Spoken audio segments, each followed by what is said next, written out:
interesting things. I don't even know what like a Half-Life 3 is right now, right? Is it like a story-based single-player game? Is it a multiplayer thing? Is it a, battle royale? I mean, it's like, virtual reality. Well, that's what I mean, and like, yeah.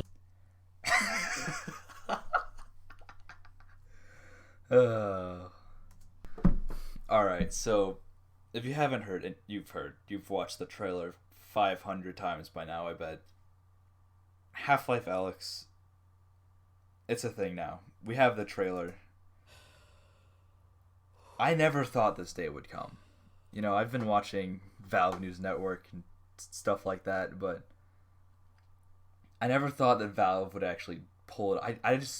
I couldn't comprehend that this day would ever arrive. And it's absolutely amazing. I'm super excited about it. And I just wanted to talk about it, so just to get my take. I posted a video a few days ago about some theories about it, and before that video even went live, the announcement was out, and then a few days later, this trailer dropped. I cannot tell you how excited I am for this game. This game, it looks amazing. I think it's going to show what VR can do. It's going to bring some new things to the Half-Life franchise. There's a few things I'm worried about it. There's a few things I'm worried about, though. And I'm going to kind of talk about them. Now, this might be a more negative video, and I just want to say that's not what I think at all. I'm super excited about this. And there's the G-Man.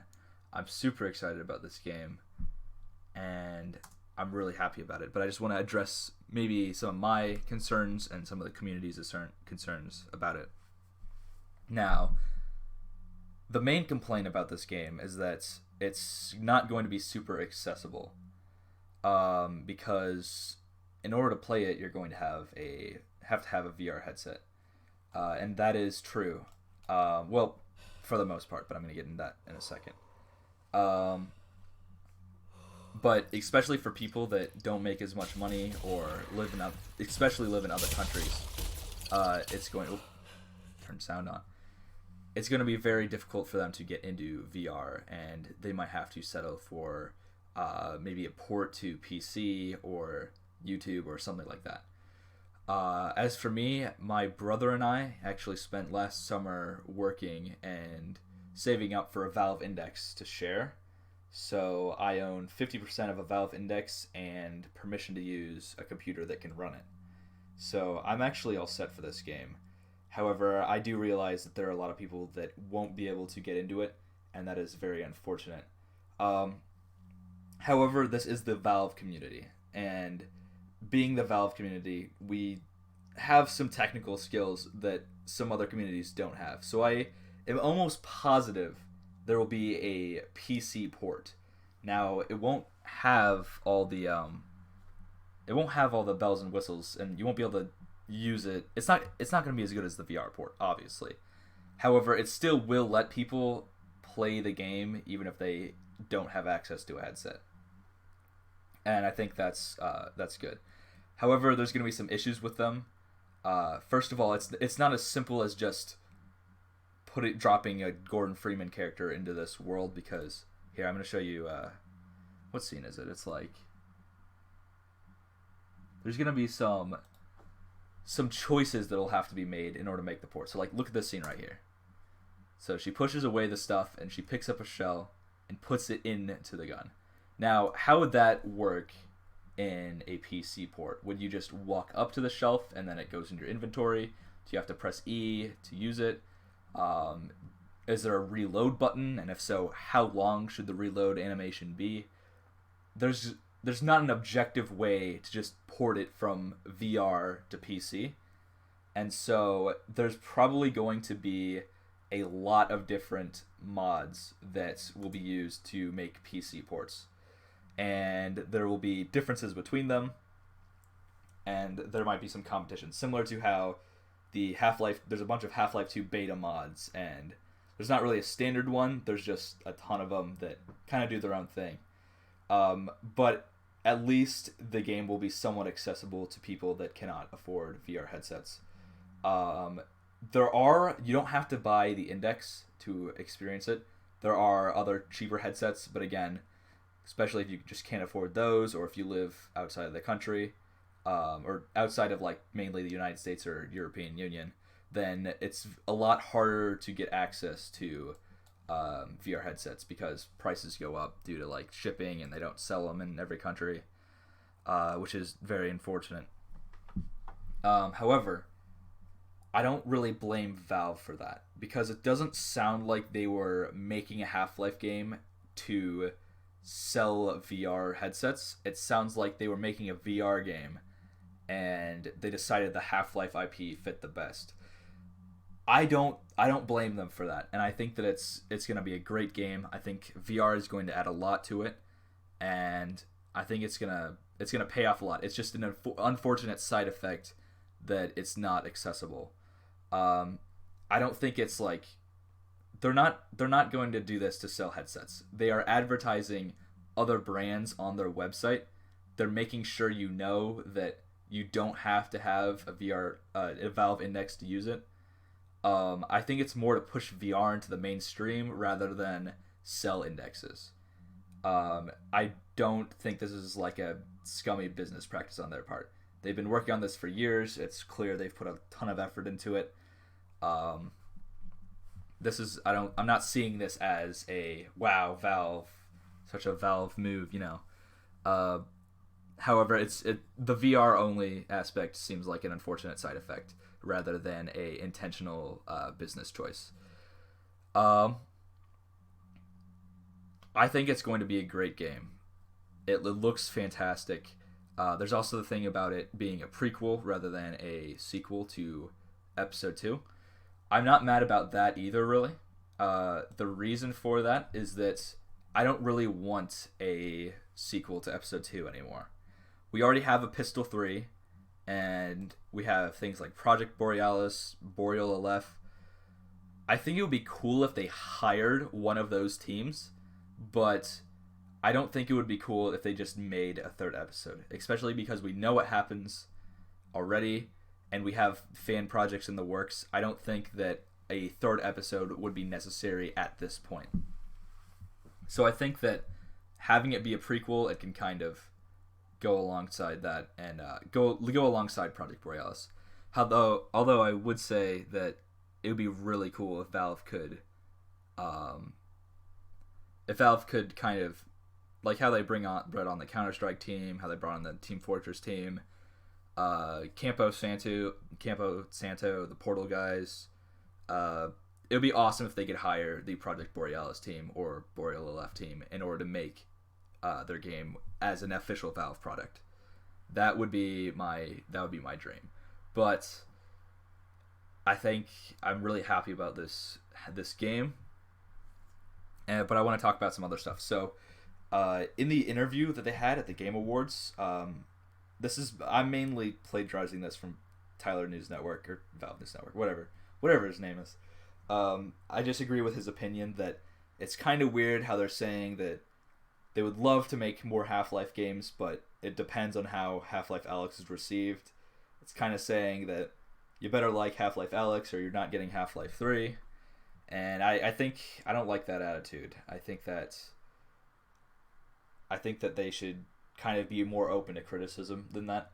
And I don't think that people should feel like they're forced into liking Half-Life Alyx. So that's the only thing that kind of set me off a bit, but I think the game itself looks amazing. Source 2 looks amazing. I'm so happy about the mods that we're going to be able to get. One other thing I'm concerned about, though, is the community and what can happen to it. Because I played my first Half-Life game, I think it was Half-Life 2, and I'm pretty sure that was either late 2016 or 2017. And then I beat all of them. I've played a lot of them multiple times. And I never fell in love with the Half-Life that was thriving. I fell in love with the Half-Life that kind of had a nihilistic community. If you watch, I brought this up in the beginning of the video, No Clips documentary is really an artifact of a time that really won't exist anymore after this trailer dropped. Because it's a time of an abandoned franchise that has been neglected and how it's been taken over by the fans. And I don't know, it's definitely not a bad thing that Valve is back to Half-Life again, but it seemed like Half-Life would be in the hands of the fans forever, and the community is just bloated in size. Like, it used to be on the Half-Life subreddit, you could read all the posts in one day, easy peasy, but now there's been a full page in just the last 3 hours. So there's a bunch more people here. There's a bunch more new people here, which new people is definitely not a bad thing. More the merrier. If we can get you playing Half-Life, that's awesome. However, I feel like they're playing and joining the community now for the wrong reasons, because before you would have people playing Half-Life because they were interested in Half-Life, and now you have them playing Half-Life because they want to play the newest VR game. And I don't know how I feel about that. There's just I like the feel of a small community, a tight-knit community against the odds. I don't know. Now it's really a lot bigger. That's not a bad thing. Like, I want to say having new people isn't a bad thing, but having a lot of people I don't love. So I'm hoping that this doesn't change the Half-Life community too much, because I still want a lot of focus on the older games. I hope that not everything will be focused on Half-Life Alyx, because the game looks great. I'm super excited for it, but I don't want it to take away from the other games, and I'm feeling that it probably will. But that might just be how things go. But anyway, I want to say I'm super excited for it, and I just want to get my take. The video I posted yesterday is really almost a time capsule. So is the No Clip documentary of what Half-Life, what we used to be like, and I just don't want to forget that. I'm excited for the new age, but I don't really want to learn. I don't really want to lose what we have now either, and I feel like we might lose that a little bit, but if we do, I guess it's okay. The new art style, like this scene right here, the joke aside, is my favorite scene in the trailer, because it really looks like a modern City 17.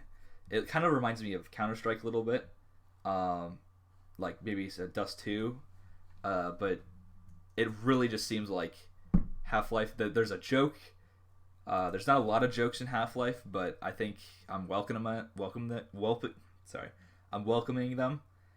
We've got some writers from, I think, Eric Wolpaw from Portal 2, which is a hilarious video game. So I'm excited for maybe a bit of a shift in tone, but I'm up for anything. We can see that there's kind of still it's still stylized, like it's still photorealistic yet stylized, which is kind of interesting, and it's kind of a staple of Half-Life 2, or I guess Half-Life in general. Half-Life's a bit cartoony. It's not quite completely realistic, so I'm glad that they kept that. It's just really weird to see these graphics in a Half-Life game. I'm not used to it at all. Also to note are the floating hands, which I know some people are bummed out about. I think they look okay. I think they look pretty cool, actually. Of course, they're not IK or inverse kinematics, but I think it still works, and I'm not too worried about it. So yeah, you can see him there. There's a new character. Here his name is Russell. At least that's what we think. He seems to be inspired by the beta character Odell. He seems cool. He's probably gonna die because we don't see him later, which kind of stinks, but I like him so far from the lines we've heard. But yeah, I think that's pretty much all I have to say about it, at least for right now. I'm super excited, and I can't wait to play it. I'll probably make some videos about it. Just to mention again, like, super stylized. It's still cartoony, but photorealistic. Also, I want to mention these TVs stacked up next to each other to make a bigger monitor. That seems very, very Half-Life 2. It really represents the game. I feel that's something straight out of Half-Life 2. So, kind of the resourcefulness. It's almost a symbol of the resistance. I'm excited about it. It looks awesome, and yeah, that's all I have to say. So this has been VMF Walks, and in the meantime, this is where I get off.